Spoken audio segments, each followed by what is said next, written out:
Well, it's 8 o'clock Eastern, and I'd like to welcome everyone to our Zoom meeting here this evening. The topic on optimizing sheep and goat for breeding success. This is part of a educational series that we're doing at RSG. We actually kicked these off last week with a webinar on importing genetics from Australia. We will follow up next Tuesday with our next session, and you can see all these online at our website here on the screen at reprospecialty.com. Next Tuesday, our topic will be small flock and herd advanced reproduction. For those of you that maybe are new to some of these ideas and concepts or breeding smaller flocks of sheep or herds of goats, we'd invite you to sign up for that one. And you can scroll through and see the list of additional sessions that are coming up over the next 3 months here on our website. Sign up for any of those. I would like to thank our panelists for participating here this evening. We're going to get right into our discussion here tonight on the importance of nutrition for your sheep and goat breeding programs. We've got a great group of panelists here with us tonight, and I'm going to allow them to all introduce themselves to you. We're going to start out with I think we'll start out with Joe Hobbs because I see Tad is on the move. So we'll go to Joe Hobbs with Hobbs Show Lambs in Newton, Kansas. Joe, good evening to you. If you would give us a little introduction to those that may not be familiar with you and your operation and who you are. Sure, great. Thanks for the invite, Doug. So my wife Megan and I own Hobbs Show Lambs. We're located in Newton, Kansas, which is kind of in the central part of one of the country's most central states. We have about 500 total ewes where we run a relatively aggressive embryo transfer program. We house stud rams, and the target, audience for our production is high-end prospect show sheep, as well as rams, females of all ages and stages of production. We market across the country, as well as semen. Very good. We'll go next to Jackson Umbarger. He and his family founded Umbarger Show Feeds. Jackson, give us a little introduction. Yeah, thanks, Doug and Tad and all of the RSG group for inviting us along. We're very excited to partner up with RSG on a collaboration of the Repro Elite line. Once again, I am Jackson Umbarger. I am a fourth generation feed guy from central Indiana, just south of Indianapolis, in a town called Franklin. Me and my dad operate Umbarger Show Feeds, and we are solely focused on show stock, the four main species, and put a heavy emphasis on show stock, but yet breed stock that goes along with that. And once again, we're very excited to have this opportunity to talk with you guys and your customers, and looking forward to answering some questions and helping some folks out here. Sounds good. And we'll turn our attention down south to Clay Elliott. Clay, you want to give us a quick introduction on your background? I sure appreciate the opportunity. I am from Calumet, Oklahoma. My wife and I have three daughters, and we've been here for, about 20 years, I guess, and went through used to raise show lambs. Now we'll just do some consulting work, nutritional consulting, not only for show lambs, but also for breeding stock, folks trying to get things ready for AI and ET, as well as selecting bucks to be used on their females, and to try to generate those high-end show lambs, as Joe mentioned. So glad to be a part of this. All right. Thanks, Clay. And then Dr. Tad Thompson, our co-founder and CEO of Reproduction Specialty Group. You want to share a quick welcome and a little background on you, Tad? Yep. Thanks everybody for joining tonight, and thanks for everybody else, the panels being on here. I greatly appreciate that. This journey started in 2002 when the process started with small ruminant reproduction work, and we quickly learned, probably in around 2006 and to 8, somewhere in there, the industry was shifting a lot towards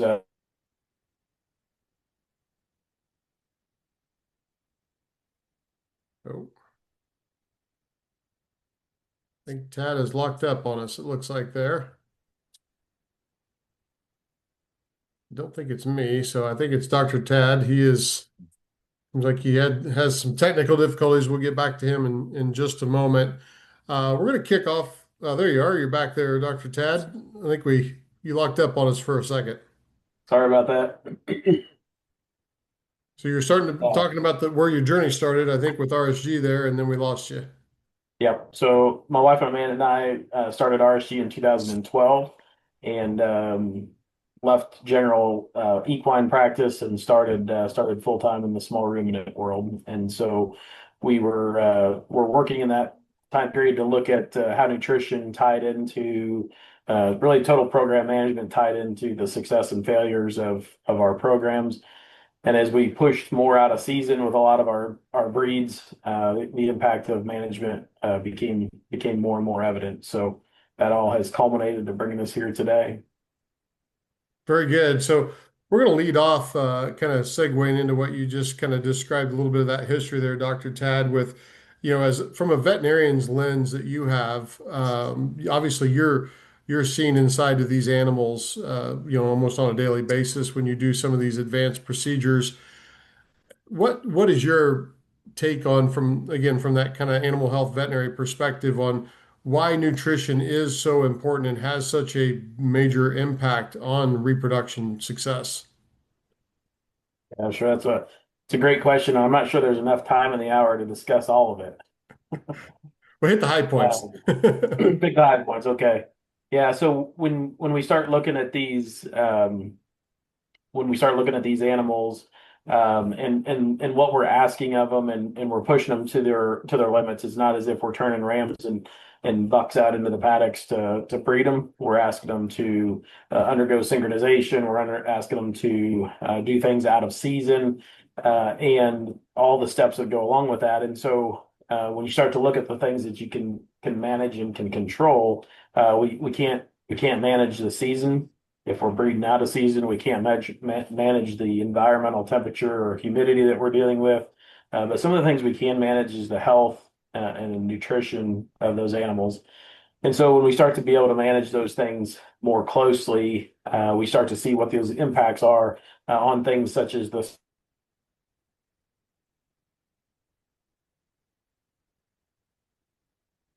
Oh, I think we've lost, kind of froze up again there.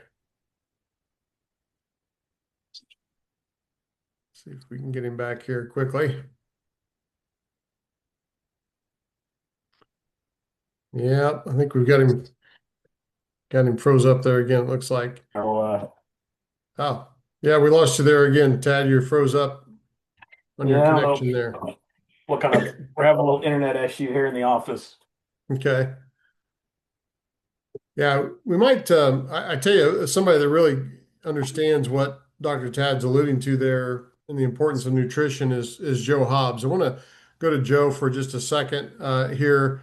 And Joe, with your programs and your success, you're feeding a lot of high value females and recips as well. And I think we often lose sight of the importance of that recip female being optimized in terms of nutrition. Tell us a little bit about how you utilize some of these strategies in your own program. Sure. Well, I think I can say I've learned a lot from Tad and the team at RSG over the years. I think, flushed the first donors for Hobbs show lambs back in 2010 or 2011. 2012, 2013, we probably started to escalate in terms of the number of donors we were flushing. And so begins the process of how exactly they need to be managed, right? And over time, there's been a lot of trial and error and a lot of learning and a lot of bouncing ideas off of the folks at RSG and other producers and what can work. And like Tad was alluding to, how to seasonality, or for us, like our geography changed short ways into that journey, right? And so things like climate, housing, all those things, we're constantly trying to wrap our minds around how best to help these girls perform. One of the key components, has been utilizing RSG's nutrition line in our, particularly in the donors and for the stud rams. Um, I really feel like those products which I assume the high level scientists involved in feed manufacturers in the call can tell us all about the special nuances of those feeds. But when we finally went to switching all the donors onto the RSG products, we get the right kind of nutrition available for those ewes. And if we do it far enough advance of when we expect them to perform reproductively, it really sets the right kind of baseline for us to not only get the right kind of production in terms of embryo yield and transfers that we're looking for, but also can help us mitigate some big swings in terms of body condition.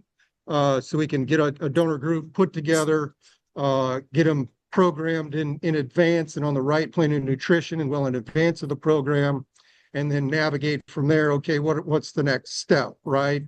We've escalated this embryo deal to a point where we're flushing a number of these groups of donors multiple times a year. Some just get flushed once a year and then go back and do more of a normal AI and lambing production model. So it's been good to have the products and the knowledge base coming from RSG to help us manage around, all of the different challenges involved in the system. And you might mention too, Joe, you're an Umbarger dealer as well. There out in Newton, and Yep. so us making the move here to this Repro Elite line with Umbarger's probably made life, I gotta assume, a little easier for you to get these products and things and utilize them. For sure, yeah, yep. And that's like anything, if you can simplify something like supply chain production, add some of the extra capabilities and nuance that Umbarger can do to a product line, I think it's really off and running and working great for everybody on our end anyway. So we'll go to Jackson next here. At Umbarger, you guys have kind of got a reputation, Jackson, for producing some very high quality show feed. I saw, I think, a post where I think there was the champion steer at Denver that was on your program. So across multi-species, just tell us about kind of the care you guys put into the actual manufacturing process and speak a little bit to the time it kind of took for us to get this line, this particular Repro Elite line, kind of developed right. Yeah, Doug. So, like you mentioned, we're across many species, the four main, and one thing that goes without that's a given is obviously the quality control. Looking at that, but it's much deeper than that. When we look at show feeds or breed stock feeds, one of the best things we have to do is procurement of choice ingredients. And there's a lot of different ingredients out there from a commercial standpoint that are useful, but there is a lot of ingredients that most mills would not have in their mill because of maybe price point and some a lot of them are hard to get. But with us, that is the world we live in. So we're starting with the choices of ingredients. We do a tremendous job of toxin testing, right? We're not just testing our corn, we're testing any grains that may have toxins in there. And then we've done extensive research on toxin binding, right? Toxins are a huge thing when it comes to, breeding, settling, flushing, things on those lines. That really, really affects your settle rate. So we're working with the choices ingredients. We're working on our toxin testing, our binding. Um, Obviously, our quality control goes without saying, and what I mean by that is that every single bag or ton of feed or bag of feed that's made at our location is made strictly for show or breed livestock. Right? There is no commercial, so we look at every single product the same way and hold it at the highest of standards. With that being said, we have an extensive dealer network. A lot of them are farmer dealers. Some of them are, brick and mortar stores, but all of them are like-minded when it comes to your guys' customers, right? That's the world they live in. That's the segment in which they work in.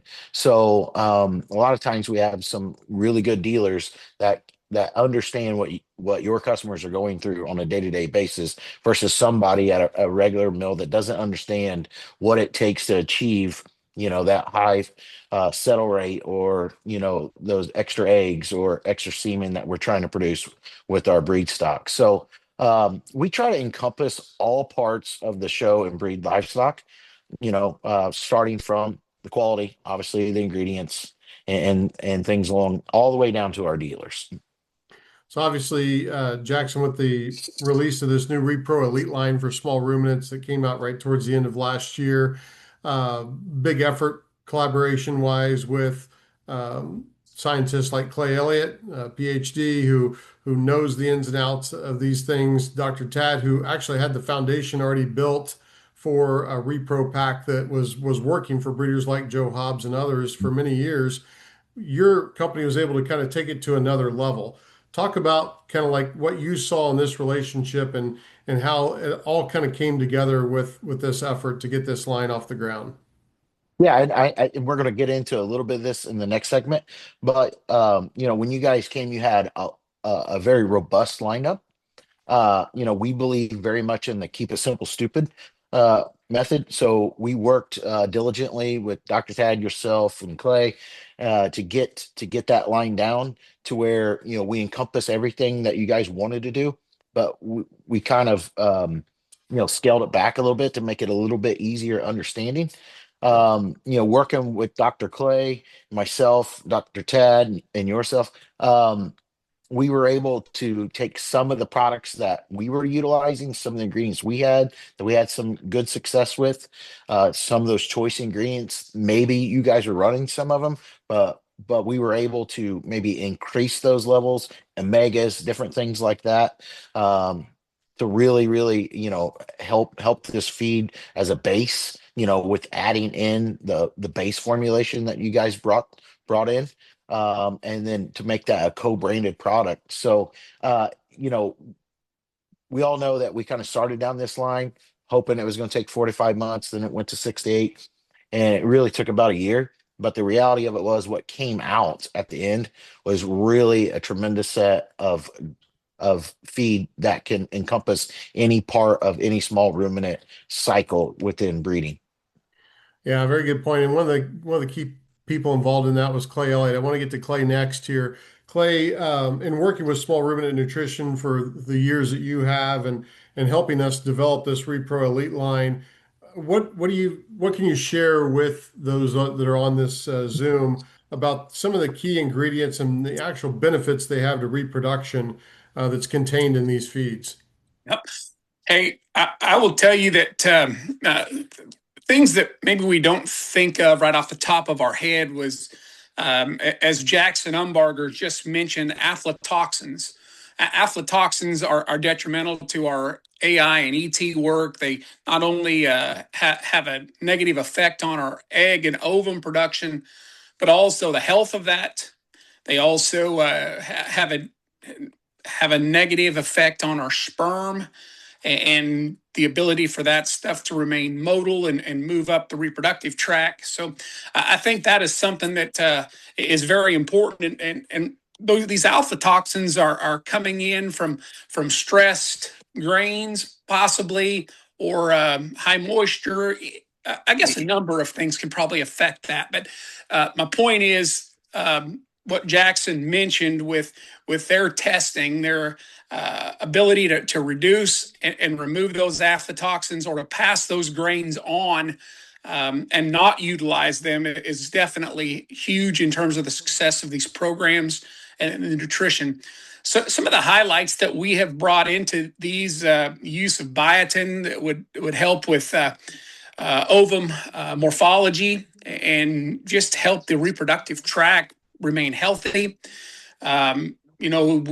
We've added in some things that will help with inflammation, anti-inflammatories, increase blood flow, some things of that nature that actually will help move blood to the uterus to help us actually to increase our conception rates, to keep those embryos nutritionally sound, to keep the nutrients flowing to those embryos, those newly,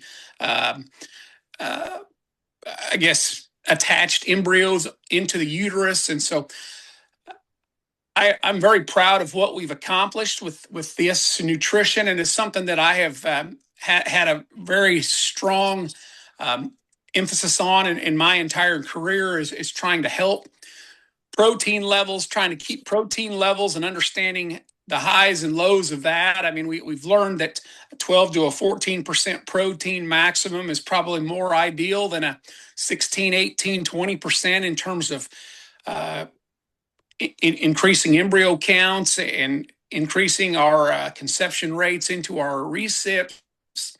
We've learned proper times to increase fat levels. We definitely need fat in their diets. We need to be able to monitor body condition. I mean, boy, I tell you, it makes it tough if we're already starting with one that's a pretty fat in terms of body condition, and then we're trying to flush her and get her prepped for an artificial reproductive technology. That works against us. So keeping those gals in moderate body conditions so they can respond to a nutritional flush. And then the use of minerals, folks. I can't stress to you folks enough how important these minerals are. The mineral that we've designed here, and then the mineral packs that are involved in these feed lines are state of the art to help you folks with your nutrition to to help us maximize our reproductive output. We want to increase embryos and conception rates just like you do. And that's where a lot of our emphasis has went into to try to create these products. Very good. I want to get back to Dr. Tad to segue in next here because Dr. Tad, we talk at RSG a lot about the 365-day look at programs and the 7 phases of production. Talk a little bit, if you will, about the different nutritional needs that these animals have as they go through these different phases of production in their lifetime. Yep. Yeah, and I think hopefully my videos or my internet's better now, but I think Dr. Elliott really just, I mean, let me step back. If we all think about the our circle is our ceiling. I would just like to compliment the circle of people here tonight and that have worked on this project. So Dr. Elliott has spent an immense amount of time, not only in the nutrition field, but also in sheep production. And so to be able to marry the nutrition background with production of sheep, Jackson Umbarger and production of the products at a high level, and Joe Hobbs is our producer who's been able to test and trial this over the years with us and for us. I think that's a pretty phenomenal group. So again, publicly thank you guys for all the work and effort that's gone into it. Like Clay said here a second ago, the body condition score is critical as a starting point. And so when we talk about phases of production, it's not only what phase of production are they in, but also what's the body condition score, what's their health status, and how do we help maximize each of those phases of production. And so when we kind of break that down, we've broken it down into 7 essential basic phases. And so if you start with that dry phase where they're not lactating, it should be their lowest level of need for energy. How do we care for those animals and prepare them for the next phase? Which we classify as the flushing phase. And so the period of time when we're trying to increase energy and increase some body score and get them ready for that artificial, we'll call it ART, right? Artificial reproductive technology, or advanced reproductive technologies. So, whatever that ends up being in your field. And if it's just in natural breeding services, it's still the same values are going to apply to it. And so that flushing phase that we are getting those animals ready to breed, which immediately runs into the breeding phase. So whether we're trying to turn the bucks in to breed or whether we're working on an AI or ET program, those are all very critical, important steps to look at. And then moving on into gestational periods. And so we prefer to split gestation up into the kind of the early and the late. As a veterinarian, many times we'll get a phone call late in gestation where someone has a pregnancy toxemia situation or ketoacidosis. Well, it's ultimately a lot of times that's if we manage them a little better in the first half of gestation, we can probably avoid some of that in late gestation. So whether they're underfed or overfed in early gestation can sure impact some of those complications we end up with in late gestation, and even just overall animal health from a reduction in abortion issues and things, of that nature. And then once we start into, we have our parturition, we have our kids or our lambs born, and we start into that lactation phase. Within our production guide, we've actually split that up into some different segments, just because it's difficult to say lactation is lactation from start to end. I think how we manage those nutritional diets as we go up into lactation, and then how we dry those animals off at the end, are all ways that we can work to manage that more effectively on both ends of the lactation curve through nutrition, and how do we prepare them for going into weaning, which would be our seventh phase, and then it circles right back around to our dry phase. So 365 days a year, total program management is kind of what our key or our main goal for producers that we can walk alongside and help on this journey. So I'm going to turn, after Tad does a great job of explaining that, I want to turn to Joe, because Joe, some of your donors don't experience all phases, do they? They stay in that kind of high level donor production. How do you manage that when you're not actually, you're really, trying to mass produce a lot of embryos and a lot of different matings? Sure. Yeah. It's gotten fun and exciting and super challenging kind of all at the same time. Like I alluded to before, and Doug's asking about now, we do have a small subset of donors that basically, as long as their embryo yield remains good, we'll just continue to flush. We run embryo programs in May, July, August, September, and late October or November. So a number of those donors will fit into, multiple groups throughout the year, safely in between procedures. So managing their body condition, like Dr. Elliott was alluding to, becomes really, really key, because as soon as we get to a point where those ewes are in excess of a 3.5 or a 4 body condition, we really see a dramatic drop off in either their embryo production or the conception rate of those embryos. So we rely very heavily on the customized product, and actually a very, very basic, very stripped down ration that involves essentially customized fresh, clean water, mineral. And in Kansas, we get a lot of brome, high quality brome grass. So the energy content sort of on the stable baseline for those donors, they're still getting the nutrients that they need with respect to the micro and macronutrients these guys design the feeds around that help support the reproduction. But like Dr. Elliott alluded to, we're not pushing the fat or the starches through much of that time frame, right? So we can save a little bit of gas, if you will, for the days, weeks leading up into our embryo program. But then as soon as that embryo program's done, we want to reduce a lot of the extra energy and fat content from the diet and go back to a real stable yet supported baseline. The customized product has really helped us do that. The other thing that I sort of jokingly but very seriously tell a lot of producers is, when we go to round up our donors, particularly the young ones, and certainly anything that's lambed, say in the spring for our summer programs, there'll be a point in time where that pen of ewes is not one that I would grab you by the shirt sleeve and say, hey, you got to come look at these, right? Like that lactation period, the dry period, is our opportunity to try and keep the body condition in check. So the average body condition score of that group is probably pretty easily a 2. They're not a big, fat, fleshy, awesome looking set of sheep every day of the year, right? They look like that impressive group of ewes that we're really proud to show everyone, around embryo transfer time a lot of the time, because they've gained some weight through the process. But they don't necessarily look like that every day. We try not to keep that body condition swing too wide, but in our experience, if you can kind of keep it at at the 2 on the low end and then travel up to the 3, maybe 3.5 on the high end, and not let them get too far outside of those ranges, he can be really successful in an advanced or an aggressive embryo transfer program. Very good. We are getting a number of questions over in the chat right now, and we will get to some of these in just a moment.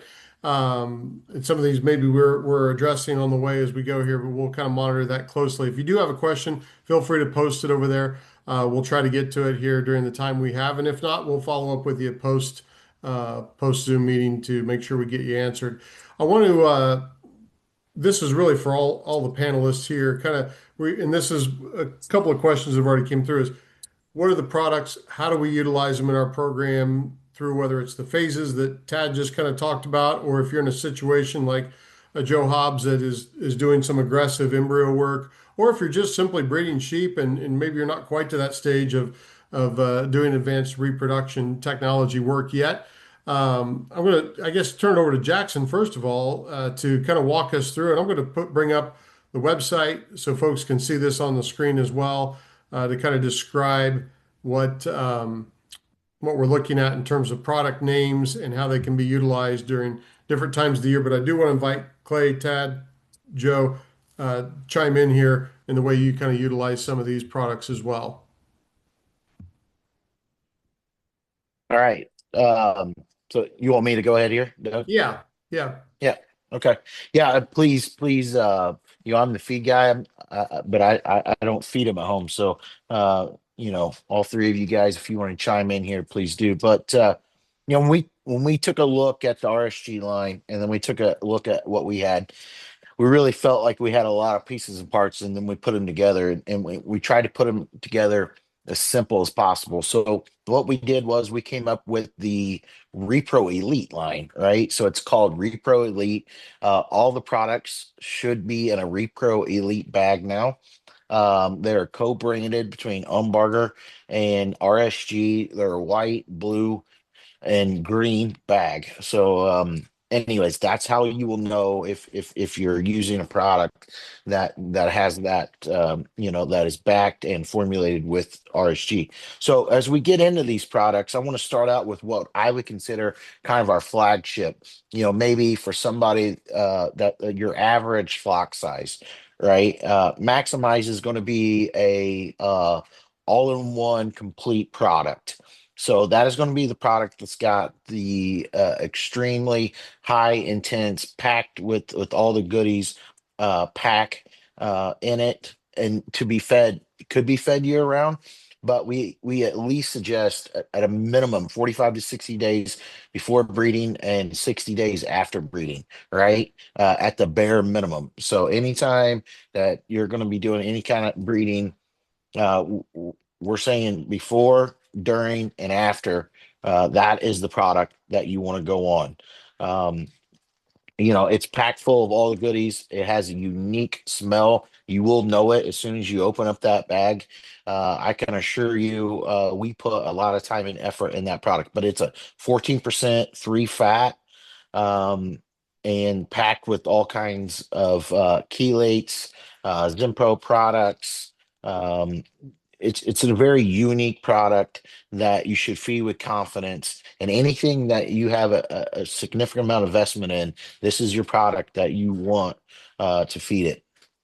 And this can be fed both lamb or goat, right? So it's non-medicated, and it has no added copper, so it can go both ways. Okay. I might touch there with you, Jackson, and that is a product that was designed specifically to encompass the bucks and the females at this point in time. The 14% protein, 3% fat.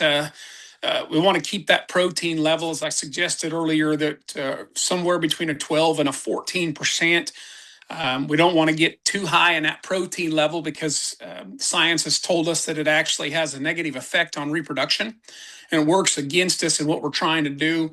The fat level is a solid 3, and I love that from the standpoint that, man, we can make that higher. We chose not to, and the reason for that is boy, if we're going to use this for a long period of time, we can get those females and even those bucks pretty hefty and pretty fat. And the last thing we want to do is increase that body condition to a level that works against us reproductively. Jackson has mentioned the fact that it's full of the goodies. Man, there are chelates and there are amino acid complexes, vitamins and minerals that are in this particular nutritional plan that will help boost reproduction. And it was designed specifically for that. And we talk about the Zinpro amino acid complexes and why they're so important because of their bioavailability and how they absorb the zinc and the cobalt and whatever else is in there, man. We want to absorb that. And that's why I asked them to put some straight chelates in that as well. Because not only can we use amino acid complexes from Zinpro, but man, chelates, man, that's the truest form of bioavailability that we know of. And so, man, we don't want to bring you a whole bunch of trash and garbage that those use and them bucks are just going to defecate out. We want them to be able to utilize it and absorb that stuff so that we can maximize this reproductive efficiency. Jackson, back to you. Yeah, thanks. Thanks, Clay. All right, so we'll roll out of maximize and roll into customize. But before we do that, one thing to note, we don't publicize this a lot, but I think it's important that we talk about it. Maximize and customize, both of these products do have your daily dose of Amifirm in there as well. So we're rolling Amifirm in both of those, a Biozyme product, which is needs to be noted. So now we roll into customize. So customize is going to be for, generally speaking, but not always, a larger flock or herd size. And so what that is basically all of the power that's packed into maximize, highly concentrated for a balancer product. So it's really a balancer pellet if you are wanting to top dress at your place, or if you're wanting to take that to be made into at your local mill. So with that being said, there are some things we need to talk about there. One is that would have been called breeder balancer SS on the original RSG, is now called customized, and the difference is breeder balancer SS was a 500-pound inclusion rate. This is a 300-pound inclusion rate. So we need to remember that. We really felt like making it more concentrated helped with logistics. It helped with freight. It helps with, there's no sense in putting a quarter of your diet in this product when we could have made it more readily available to ship and so forth. So with that being said, it's a 20% customizer pellet packed full of all the same stuff that's in maximize, just at a much different rate to get the same daily feed requirements that you would as maximize at a 300-pound per ton inclusion. Okay. Now we have put out, if you've ever seen the one pagers we've put out, go scroll down a little bit. Is it in that? Yep. Okay, right there. Yeah, so we've got now we can help you and assist you in any diets you may want to do at on farm or at your local mill, but we have put out 3 very generic ones. We got a no corn ration, as Joe alluded to, if we wanted to pull that starch back a little bit. We've got a corn ration in here, and then we also have a lactation ration if you were to need that. So now, if everybody has different feedstuffs that they may or may not need to use, and if you have some unique feedstuffs that you would like to use, we can assist you on potentially making a ration for your local elevator or on farm. But those 2 products, Maximize and Customize, would be what we consider the flagship. Both unmedicated. All right. We left them unmedicated so that way, especially Customize, you can medicate locally with the medication of your desire. A little bit more efficient and cheaper for you guys. So we'll roll into Crossfire. Crossfire was one of our branded products, one that we've had a ton of success on. Um, Crossfire has its name because it is a rumentum-based product that has no added copper. So we named it Crossfire so it could go crossways, both lamb and goat. Having said that, understand it does have rumensin that is not labeled, but a lot of people would like to use rumensin in some use, and we do have that option with no added copper. With that being said, it is a much higher protein, seeing as how it was meant, as it was in a goat bag, if you will, it has a goat tag on it. It's but it can be used and is used and widely used as a lactation and as a gestation in the ewe in both dose side. So it's a very um, has multiple purposes, from lamb and goat gestation. If we're trying to get a little bit more, pack a little bit more energy in there, it does have some added energy in it, and it can be used for that lactation time. We've had tremendous results, and it would be one of our number one sellers in a breed stock lineup. With that being said, we wanted to give an unmedicated version of this, and we wanted to offer a lower protein option. So we do have dynamic as well. So dynamic is a 12% protein, 3 fat as well, non-medicated, no added copper. So that way it can go both lamb and goat, but with a lower protein if that's what you choose. So a lot of times people can start out more on dynamic on that early gestation. Maybe when we get up into temperatures like this and it gets a little harsher and need a little bit more energy, get a little bit hotter there, put some more condition on before we get in to lambing kitting season. Sometimes we can utilize that Crossfire then. It's really what we tried to do was make a system that has options for everyone, and I really feel like even though we only have 4, I think we checked all the boxes here. Last but not least, I want to jump into the foundation mineral line.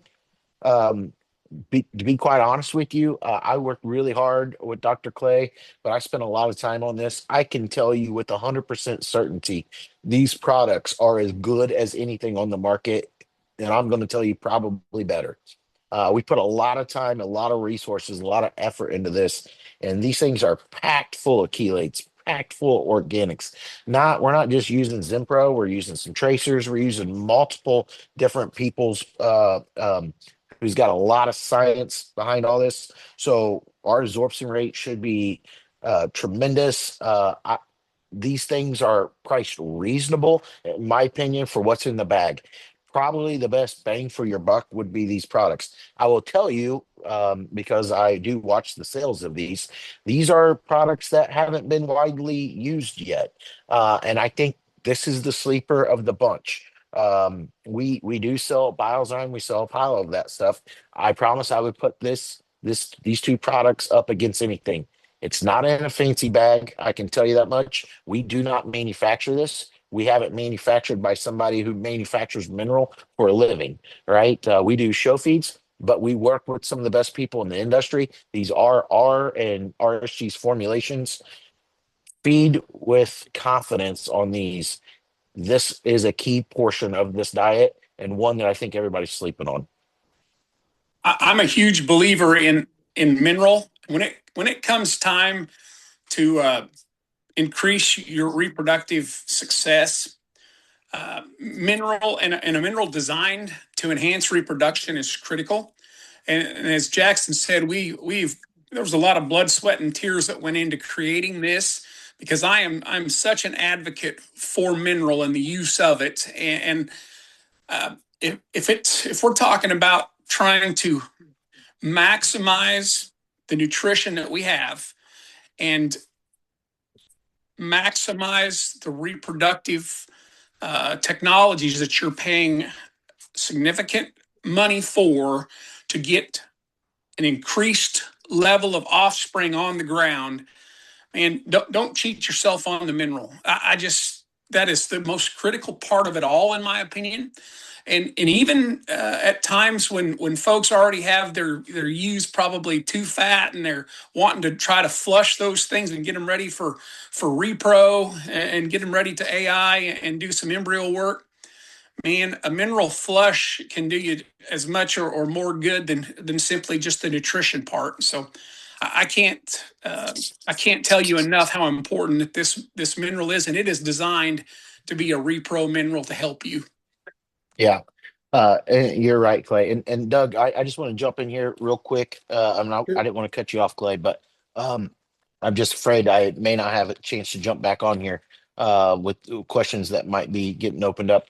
But anybody that's listening who is unaware of a potential unbarger dealer, um, please jump on our website, check out our dealer locator. If your dealer, maybe you've talked to them, and maybe some of these people, don't have it in stock, just know we go to pretty much every dealer every 2 weeks. So you have availability to get 1 bag to 20 ton, whatever you want.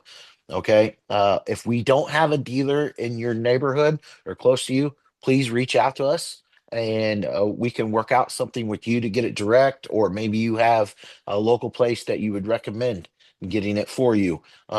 So we know we have a wide audience here from coast to coast. We are represented in most every state, but maybe sometimes it might be a couple hours away. So if we can help access these products to you in a convenient and efficient way, we'd be more than happy to and like to. So with that being said, if you have any questions, please reach out to us or to RSG and we can arrange product to get to you some manner somehow.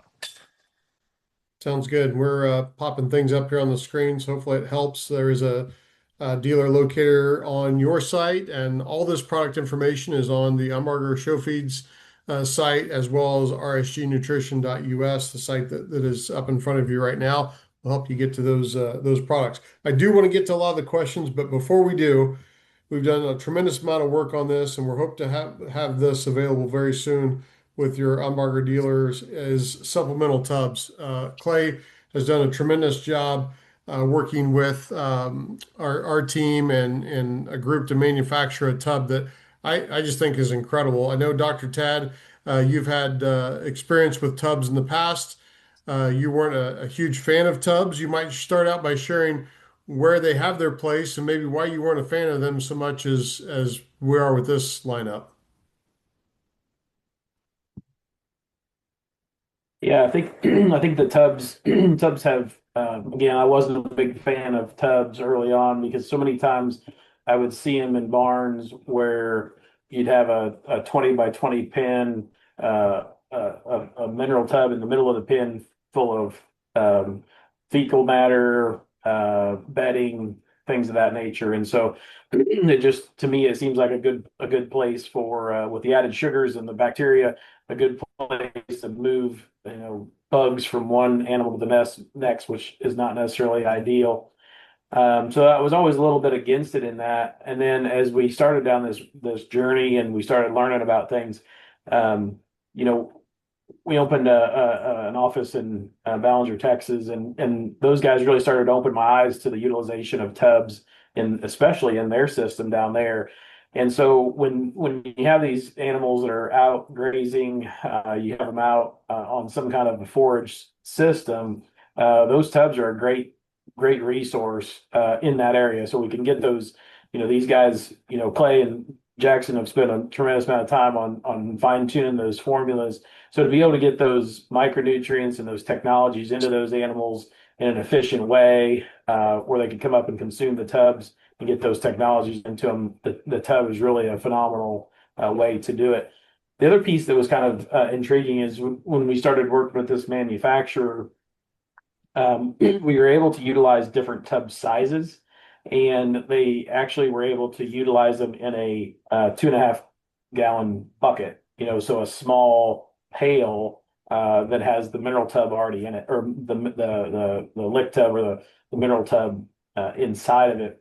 And so in our situation where we have quite a few different donor pins and we were managing all these different body condition scores, we were able to take those buckets and in that 20 by 20 pin, right, where I was not happy with how it was being delivered before, we actually clipped that bucket on the fence, so that bucket stays up off the ground a foot and a half, depending on the size of the animals.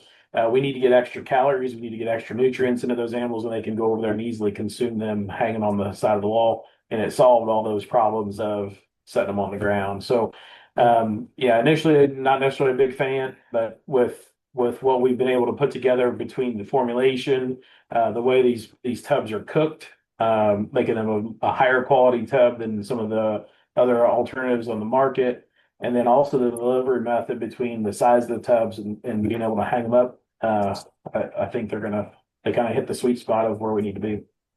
So Clay, briefly, just kind of touch on the fact that you help develop two tubs, one that really sustains an animal in their environment, and then one that we call a tub that actually has the repro pack that's in some of these other products that Jackson just described, kind of baked into that tub. Might mention the difference between those two and how they work.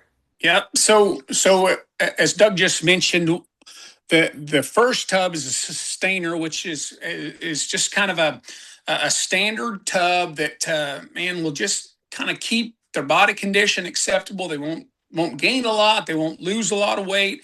They'll just maintain, and that's utilized very good from the standpoint if you're out on pasture, if you need some kind of supplemental energy to the forage that you're using, man, that's a great choice. Now the breeder pack is one that I think is very unique, and I'm a big believer. When I did my PhD work, we did some studying on cortisol and the response that it has on reproduction, and it's a negative effect, right? When we have too much cortisol, and anytime that we make those gals compete, when we're competing for nutrition, there's a cortisol response, and it's negatively affecting them. So if we could actually use these tubs and push these high quality nutrients into them without the competitive note and increasing the cortisol level, man, it helps. And it helps those ewes that maybe are just a little harder fleshing or need a little more nutrition. They don't have to compete. They're a little tentative at the bunk. They can just go to the mineral tub and take on the level that they need to help increase body condition. And so great combination, great products that I think are very useful depending on what you need. And that's the neat thing about what we've accomplished here is we've got several different options for you. Sounds good. I want to take the remaining time. We've got about 10 minutes left here to get to as many questions as we can over in the chat. And if you do have questions, please post those over there. I think throughout the evening, we maybe have addressed a few of these, but I know there's one that often gets asked about how you incorporate hay quality and the type of hay you feed into this program. And I'm not sure who would want to address that, but obviously there's a lot of variables in hay quality and the amount of protein and nutrients that's in that could be in that particular hay. But what recommendations do we have there? I'll take the first crack at this, Doug, and I'm a huge believer to reduce estrogens when it comes time to breed, and estrogen content comes in high quality alfalfa. It comes in clovers, high end clovers, hays like that. So I'm a huge believer in putting those gals on just a quality Bermuda grass or a quality grass hay that doesn't have mold, that is very well put up, and keep that protein level. And like I've talked to you a couple of times, that protein level in that alfalfa can definitely work against you, as well as the estrogen levels that could work against you reproductively. And let's get that grass hay back down to where it's a 12, 13, 14%, 15% protein, and then we're not working against what we're trying to accomplish. Plus, it's keeping that rumen healthy. I mean, they are ruminants. We've got to feed them hay. That's just critical. And folks, don't forget that. Water is critical. High quality, clean water and high quality forage, definitely important. But let's not forget it. But let's not get overzealous and put the dairy quality alfalfa hay out there to them, because it's going to work against what we're trying to accomplish. Good advice. want to go to Joe real quick for this next one here. Question by one of our viewers. At what point do you determine a ewe becomes donor quality in your operation? Sure. A lot of it's just based on, her quality, the quality of the progeny that she's had in the past. If they're in the top 10, 15% in terms of her offspring, the way they look, their marketability, the value to our program going forward, or the value to our customers, she certainly becomes a donor candidate. And people come to us, looking for donor caliber females, right? And some people are really sticklers about, no, I want to purchase a ewe that you have flushed, which I get. But every program's a little different and at a different place and time. We're at such a cool, area currently where embryo transfer and artificial insemination have changed the game and made some of these top end genetics so widespread, that it's really neat to see a young person purchase, a ewe that maybe I wouldn't flush, but for them, it's now the best ewe they have. So that becomes, their kind of their cornerstone donor, right? And then develop a ewe family in an impressive flock from that. So, I think to each individual, it's, in that breeder's mind's eye, if you will. And if she's one of the top females you have, I think certainly she's a donor caliber female. Very good. Next question, probably more for maybe Jackson or Clay here. What is the anapherm in maximize and customize products? I think that was brought up earlier about the utilization. What is of that. Amafirm? Yeah. Yeah, so Amafirm is Aspergillus oryzae. So it's a yeast product that's that Biozyme or Vitafirm. That is what it's tailored around. So all of their products have that in there. It helps in digestion, especially ruminants. So it's one we believe in. It's in pretty much every one of our ruminant diets that we have. And we really felt like you guys, prior to coming on with the Repro Elite, you guys were using a different yeast in there, and we felt like that was probably a really good one, one that is very dominant in the show world and widely used by many people out there. And we just felt like it was a really good fit for those two products. So the next The question. reason Oh, go why ahead. we use any of these yeasts is for bioavailability, to make absorption better. We want to, if you're putting it into them, we want to be able to make that rumen more active and to allow it to utilize more of what you're feeding them. Instead of excreting, we want them to absorb it and use it. Got it. So, Dr. Tad, I see you've responded to a few of these questions, but I think for the sake of the video and everyone else on maybe that haven't or aren't following along the chat, we're getting just a point of clarification. The products that we have out there, if they aren't labeled just for goats, is it safe to feed to both sheep and goats? You might want to address that. No, I think you're on mute there.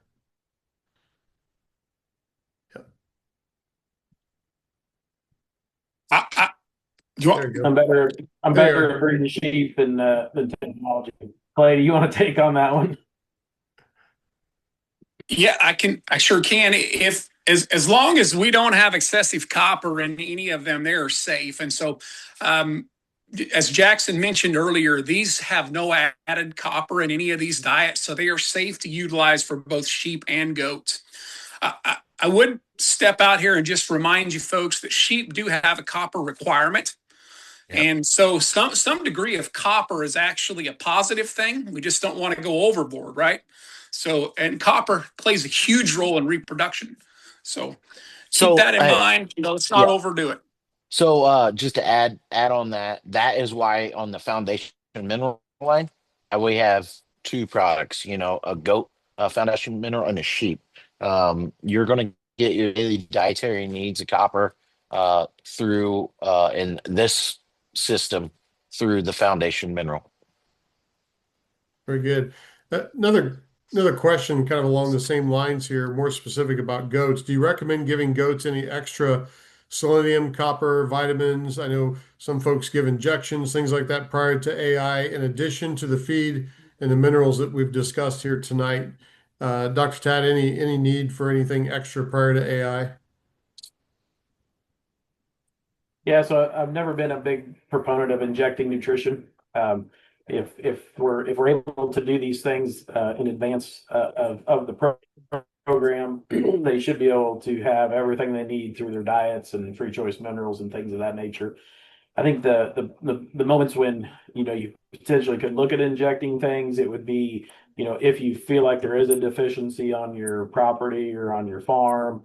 A lot of times we can do some simple tests, and I know this may sound not simple, but liver biopsies are things that can really give a window into the animal health. If you're having an issue with your animal, those are simple tests that we can look at to say, hey, you could benefit from X, Y, or Z to increase it. In some of the selenium deficient areas of the U.S., there's obviously that concern. But again, with these products that have collectively been put together and the bioavailability and the absorption components of what we've added to them, we should be able to meet all those needs through the nutritional platform in front of you. And just to add to that, all these products are pushing the limits on those products you're talking about, selenium specifically, and especially in the way in which we're getting the selenium and how available it is. I would not think, unless you just had a rare case of deficiency for some genetic reason of some sort, but I wouldn't think that. So, folks, an hour has gone by very quickly. It's the top of the hour here, 9 o'clock Eastern. I want to thank everybody for all the questions. If we didn't get to your question, I know Dr. Tad's been there trying to respond to as many as we could. We will reply an email, or feel free to give us a call also at RSG Umbarger. I know Joe's happy to talk with anybody. Clay's happy to talk with anybody about any specific questions you have in your program. Would just like to wrap up by saying, don't forget, next Tuesday, you can go onto our website and you can sign up if you like these educational Zoom meetings. We have another one next week for those that are maybe a smaller operator or somebody new just getting into utilizing laparoscopic AI, ET, maybe thinking about IVF. Those kind of topics, we'll be hitting on those a week from tonight at 8 o'clock Eastern again. So please join us for that. And we want to really thank our panelists for their time this evening and great insight. We're getting some great feedback there in the chats from folks thanking you guys as well. So appreciate your insights and your time here this evening. This is recorded. If you joined us late tonight and only got in on part of the conversation, we do have a recording that will be uploaded to the RSG YouTube channel here in a couple of days. So you can go back and watch that as well. Dr. Tad, any final thoughts from you? No, it's great. Appreciate everybody's participation tonight and those who've kind of tuned in. There were several of those questions came up about where they could get the recording. So just glad that it'll be out there on YouTube, and I look forward to seeing you down the road. Sounds good. Jackson Umbarger, any final thoughts this evening? Yeah, once again, just thank you for having me on. Appreciate the opportunity to work with you guys and your customers. Looking forward to do some really good stuff for some great people. Dr. Clay Elliott? If any of you folks have other questions and you're trying to reach me, some of you have my phone number. I'm on Facebook, run through Messenger. Ask me those questions. I'll be glad to try to help. And Joe Hobbs, final thoughts from you. Yeah, just thanks for the invite. And like the other guys said, if anyone has questions that you think I can help with about how to, we implement these products in our program, feel free to reach out. Thank you. All right, everybody have a great evening. Stay warm and take care of those animals out there in this nice frigid temperature. Night, everyone.